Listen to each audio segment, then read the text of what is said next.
Yesu ashimwe cyane. Kaze mu ijambo ry'Imana. Twishimiye kubana namwe muri uyu mwanya muto tugiye kuganira ijambo ry'Imana. Nitwa Muzuri Clovis, nkaba ndi umuvugabutumwa nkorera umurimo muri New Jerusalem Church. Nifuje gusangira namwe ijambo ry'Imana umwanya mutoya. Ni ijambo ngize igihe ntekerezaho. Nahaye umutwe uvuga ngo kwizera kuzana umusaruro. Kwizera kuzana umusaruro. Twese twarizeye, abenshi hari abantu benshi batizera Kristo, bizera ibindi bintu, uretse yuko n'abavuga yuko batizera hari ibindi bintu baba bizera. Iyo umuntu avuga ngo nta kintu yemera, aba yiyemera abaswata, aba yiyemera ubwe, cyangwa yemera siyanse, cyangwa yemera ibindi bintu. Umuntu ntabwo ashobora kubaho atagira icyo yemera. Ariko tugiye kuganira ku kwizera kuva mu ijambo ry'Imana, ukwizera gutangwa na Yesu Kristo. Kandi atari ukwizera gusa, noneho kwizera kuzana umusaruro. Dukeneye kumenya ni gute ukwizera kwacu kwatuzanira umusaruro. Rero kwizera na gusobanuriye mu bice bibiri. Hari ukwizera ko gukizwa. Kwizera ko gukizwa ni kwa kundi umuntu aza cyangwa ukamubwiriza akumva inkuru za Yesu Kristo, akamwizera mu mutima, akatura, agakizwa. Uko ni ukwizera kumwe. Ariko uko kwizera ntabwo ariko ngiye kuvuga. Ngiye kuvugana n'abantu ahari bari barumvise inkuru za Yesu Kristo, bari barakishijwe, noneho bakeneye kugira ngo kwizera kwabo kuzane umusaruro. Rero ngiye kwifashisha inkuru iboneka muri Bibiliya, muri Mariko ibice 5, umurongo wa 25 kugeza ku murongo wa 34. Tuze kumva intambwe zo kwizera, kandi ukwizera kuzana umusaruro. Turaza noneho no kuvuga ikinyuranyo hagati y'ukuri kubifatika n'ukuri kw'ijambo ry'Imana. Hari icyo bita mu Gifaransa verite, hakaba n'icyo bita realite. Hari ibintu tubona bifatika mu buzima busanzwe, hakaba noneho n'ukuri kw'ijambo ry'Imana ushobora kuba kudafatika ariko gufite imbaraga zirenze iza bya bindi tubona mu buzima bifatika. Reka dusome ijambo ry'Imana.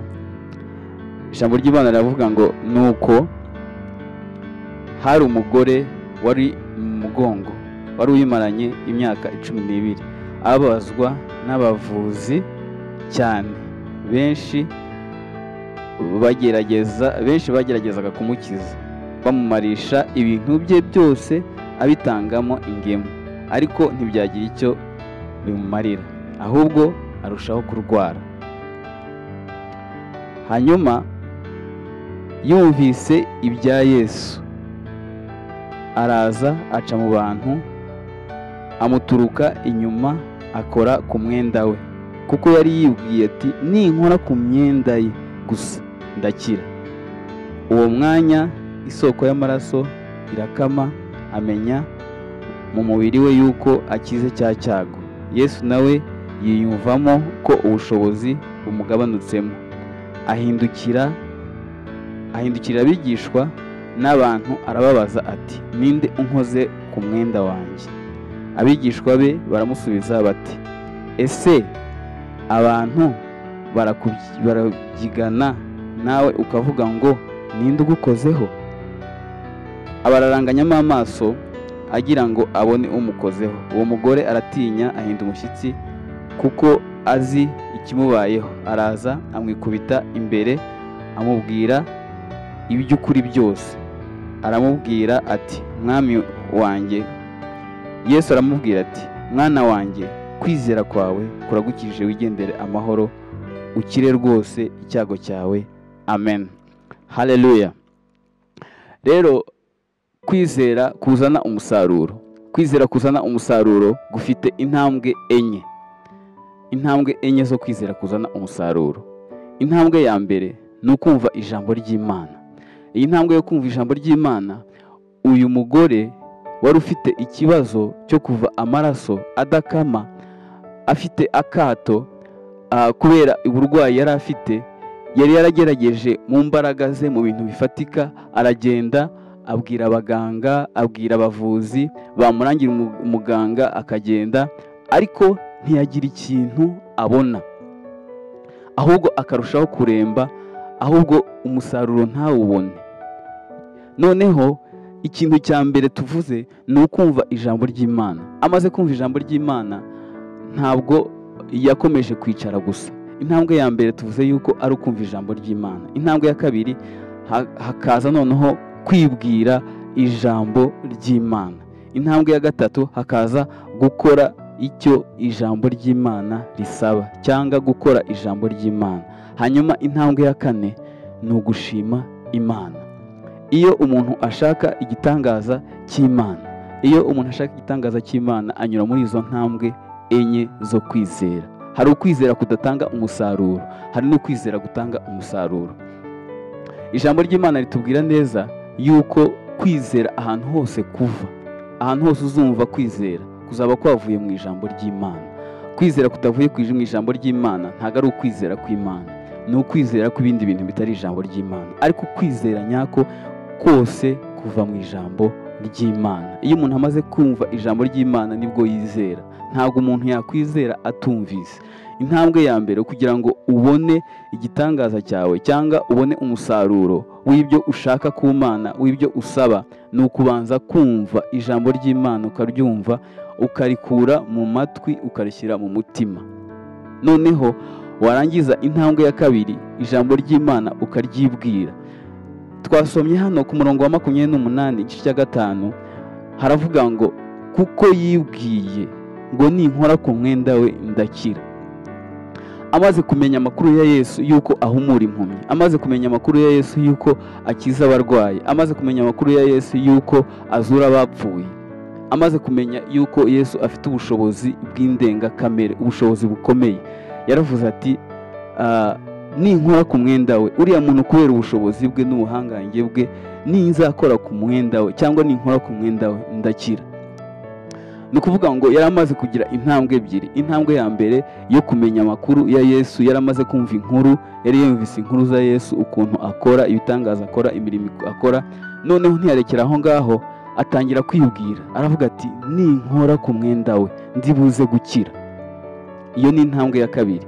Noneho intambwe ya gatatu ntabwo yarekeye aho ngaho, yaravuze ngo reka noneho ngende, ibi ngibi nibwiye mu mutima wanjye, reka ngende njye kubikora. Ndakubwiza ukuri, iyo akomeza kwicara akibwira ibyo bintu gusa, ntagire ikintu abikoraho, nta gitangaza yari kubona, nta musaruro yari kubona. Ariko yaragiye ajya gukora igitangaza cyangwa gukora icyo ijambo ry'Imana yibwiye rivuga. Noneho aragenda amukoraho, amukozeho arakira. Amaze gukira, Yesu arabimenya yuko uwo mugore yakize. Noneho abandi bantu bamubyiganagaho, ni ukuvuga ngo nta kintu bari bibwiwe, bari bumvise amakuru ariko nta kintu bari bibwiye, nta ntego bari bafite. Ariko we yari afite intego yo kuvuga ngo nimukoraho ndakira. Rero abantu benshi twarizeye, ariko twizera igice. Ntabwo twizera ijambo ry'Imana ngo tugere muri izi ntambwe ko ari enye. Hari igihe twumva amakuru ya Yesu tukumva ari ibintu biri aho ngaho bisanzwe, hanyuma abandi bakabyibwira bakatura neza, ni byiza, n'intambwe ya kabiri.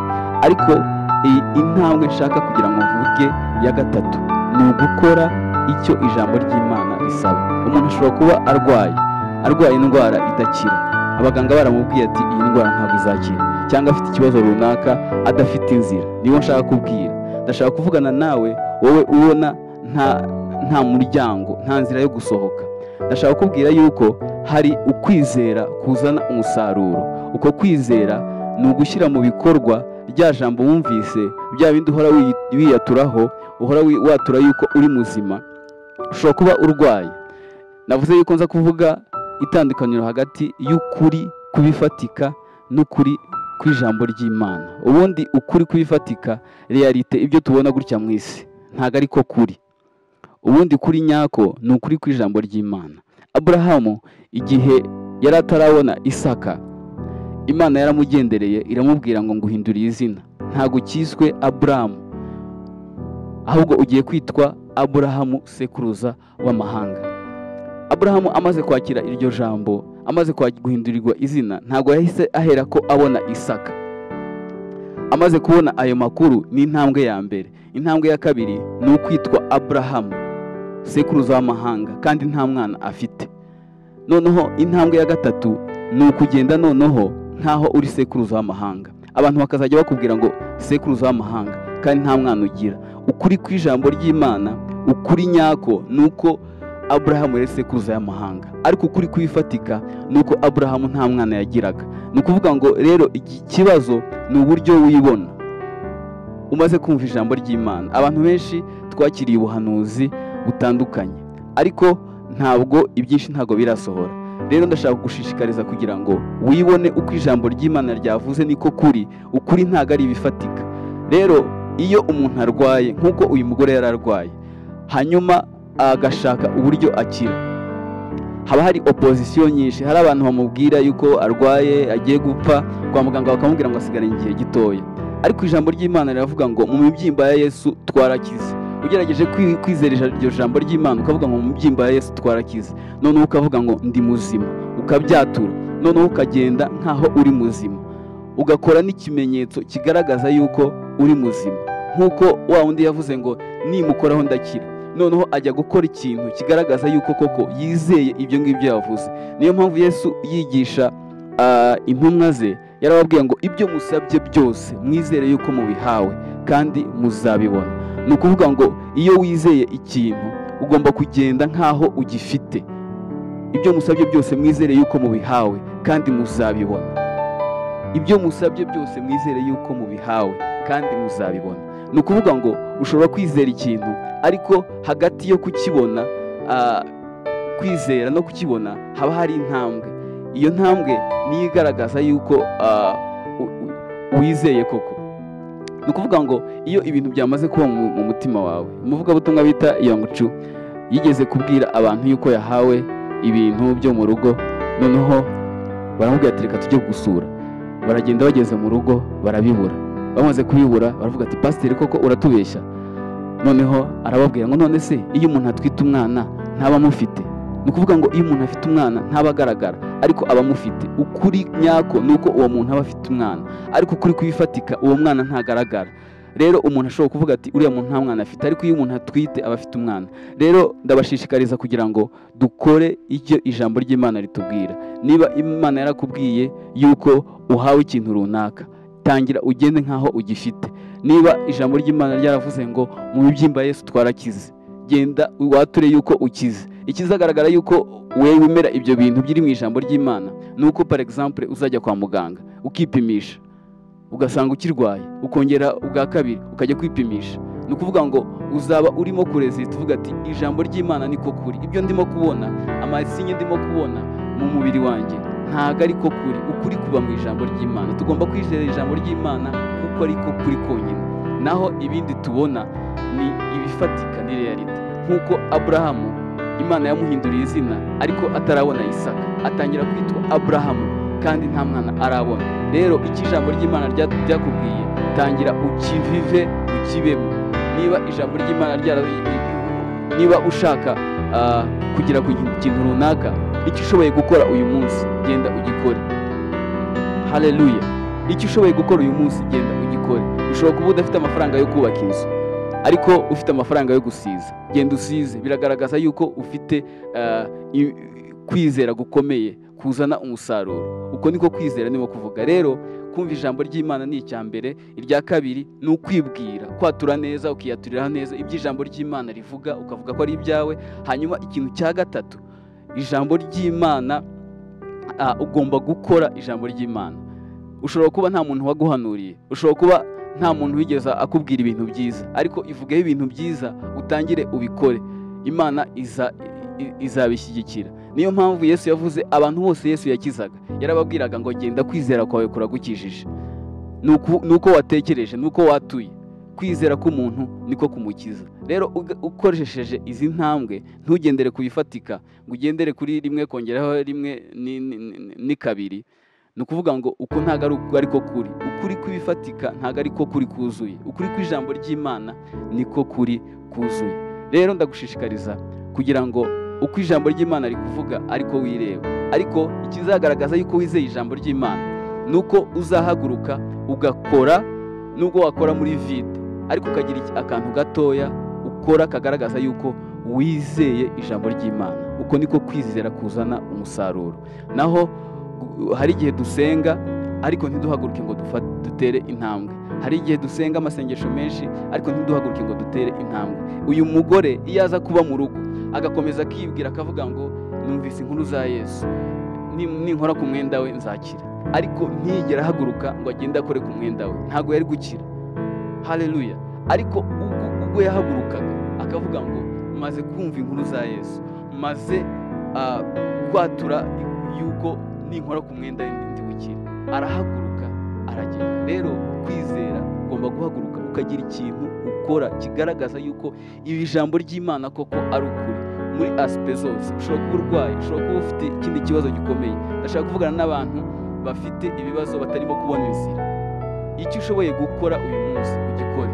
Uko niko kwizera kuzana umusaruro. Rero kwizera hazamo gushima.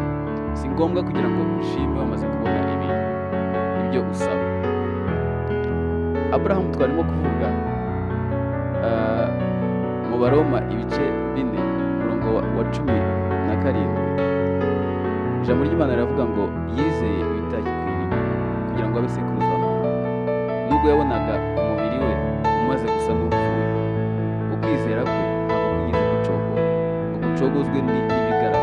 Ukuri kwifatika kwaramubwiraga mu mubiri wapfuye. Na Ana amaze kugera imyaka 90, imyaka 45, umuntu aba afite menopause, ariko yari afite menopause ebyiri. Niyo mpamvu ijambo ry'Imana rivuga ngo amaze kubona umubiri we usa n'upfuye kuko yari amaze imyaka 100, n'umugore we amaze imyaka 90. Kwizera kwe kwari kutaragacogora.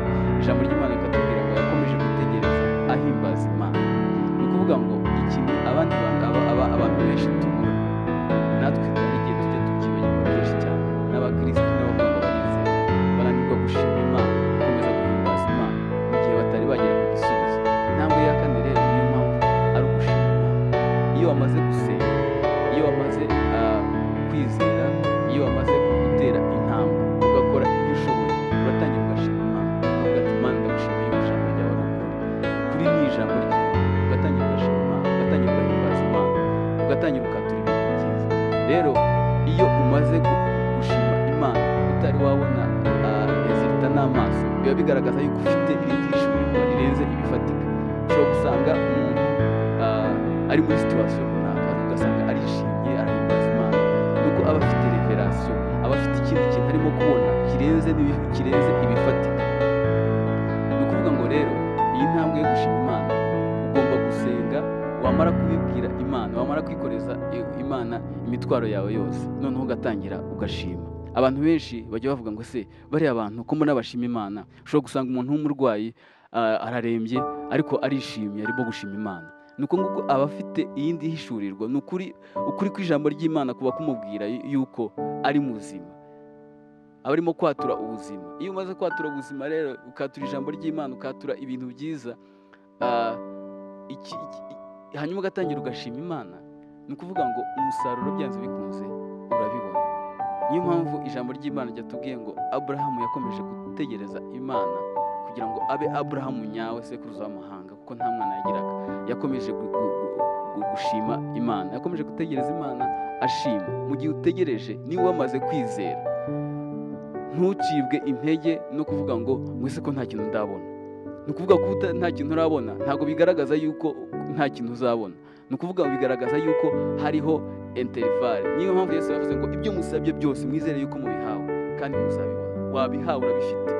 Ugomba kugenda muri confidence z'ijuru ukavuga ati ibi bintu ndabifite, ndabibona.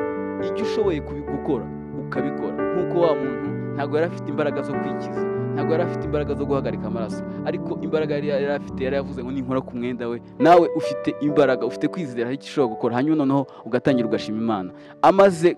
Yesu amaze kumubwira ngo hari umuntu nkozeho, yaraje amubwira byose, cyangwa aramushimira, aramubwira ati kwizera kwawe kuragukishije. Rero gushima Imana ni ikintu cyihutisha umusaruro wo kwizera.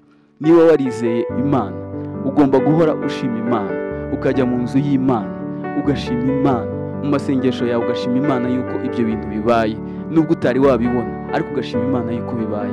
Nk'uko Aburahamu nawe yatangiye arashima Imana, avuga kugira neza kw'Imana, avuga imbaraga z'Imana, atari yabona igisubizo, kandi koko Imana yaje kwihesha icyubahiro.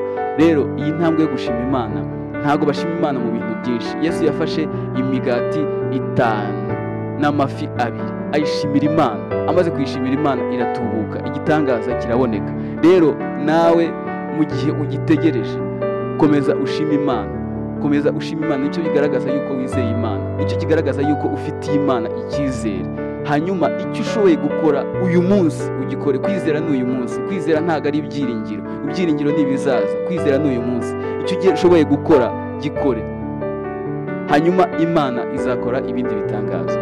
Ndagushimiye yuko ugiye gutangira gushima, amaganya uyimure mu mutima.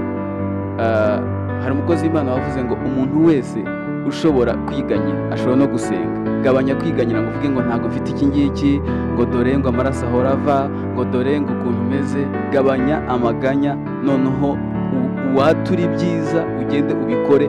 No mu gihe utegereje yuko igisubizo kiboneka, ukomeze gushima Imana. Kandi kwizera kuzana umusaruro ni ukwizera gushyirwa mu bikorwa, atari ukwizera gusenga. Ni byiza, ariko gushyira mu gikorwa amasengesho nicyo kizana umusaruro. Shyira mu bikorwa amasengesho usenga nkaho ari ukuri. Ukuri ntabwo ari bifatika, ukuri ni iki ijambo ry'Imana ryavuze. Ni icyo ngicyo ushaka kugira ngo twumve, duhishurirwe neza yuko ukuri ntabwo ari icyo ntabwo ari ikigaragara. Niba ufite umuriro kubera indwara runaka, ntabwo ari byo bivuga yuko urwaye, ahubwo ijambo ry'Imana niba rivuga ngo mu mibyimba ya Yesu twarakize, ryizere uvuge ngo ndi muzima, utangire ushima Imana ati ndagushima yuko ndi muzima. Nubwo wakomeza kuremba ariko ugakomeza gushima Imana, ukavuga ati ngiye gukira, ugatangira ugakora ibyo akazi gato ishobora gukora. Nibyo bigaragaza yuko wizeye. Niba ufite hari umuryango ushaka yuko ufunguka mu buzima bwawe, akantu gato ushoboye gukora, genda ugakore, ugaragaza yuko wizeye na cya kindi kinini. Ndizera yuko nushima Imana kuri ibyo ngibyo urimo gusengera, kuri ibyo wizereye, byanze bikunze igitangaza cyangwa umusaruro w'ibyo wasengeye biraza bidatinze. Rero soza, ndashaka kugira ngo dusengane. Umuvugabutumwa wavuze ngo niba warabisengeye ntugomba kubigirira ubwoba. Rero ndashaka kugira ngo basengere, kugira ngo dufatanye kwizera, dufatanye kwatura ibintu byiza. Kandi ndizera, ndashidikanya yuko nidukurikiza izi ntambwe, yuko ari tukizera ukuri kw'ijambo ry'Imana atari ukuri kubifatika, tuzabona umusaruro. Reka duhaguruke dukore ijambo ry'Imana. Ushobora kurema igitangaza cyawe uyu munsi, ushobora kurema igitangaza cyawe. Uyu mugore nta muntu wari waramubwiye message yuko nakora kuri Yesu azakira. Nawe ushobora gutekereza ibindi, ukavuga ati ninkora ibi ngibi kubw'ijambo ry'Imana, ninkora ibi ngibi igitangaza kiraboneka. Reka dusengane. Data, mu izina rya Yesu Kristo, ndagushimiye Mwami Imana kubw'iri jambo. Kwizera kuzana umusaruro. Data, mu izina rya Yesu Kristo, kwizera kurakora, kwizera ni kuzima. Yesu uri muzima, uracyakora bya bindi wakoraga cya gihe. Ijambo ry'Imana riratubwira ngo uko wari uri Yesu cya gihe, n'uyu munsi ni kuri kandi kuzahoraho iteka ryose. Ejo uko wari uri, mu gihe cyashize uko wari uri, n'uyu munsi ni kuri kandi kuzahoraho iteka ryose. Uracyakiza, uracyabohora, uracyatabara. Reka Mwami Imana, umuntu wese Mwami Imana uzumva rino jambo, umuntu wese urimo kunkurikira, azakire, azakizwe, azabohoke. Indwara iyo ari yo yose, ikibazo icyo ari cyo cyose kidafite igisubizo, Mwami Imana, reka Data utange kwizera kuzana umusaruro, atari ukuvuga gusa, ahubwo dukore ijambo ry'Imana rivuga icyo twizera. Ndagushimiye Mwami Imana yuko Data ukijije, ubohoye, utabaye, kandi Mwami Imana tuzakomeza kugushima. Mwami Imana tukuvugiriza impundu, tuvuga ibitangaza n'imirimo yawe. Shimwa, habwa icyubahiro, kugize neza mu izina rya Yesu Kristo. Amen. Imana ibahe umugisha.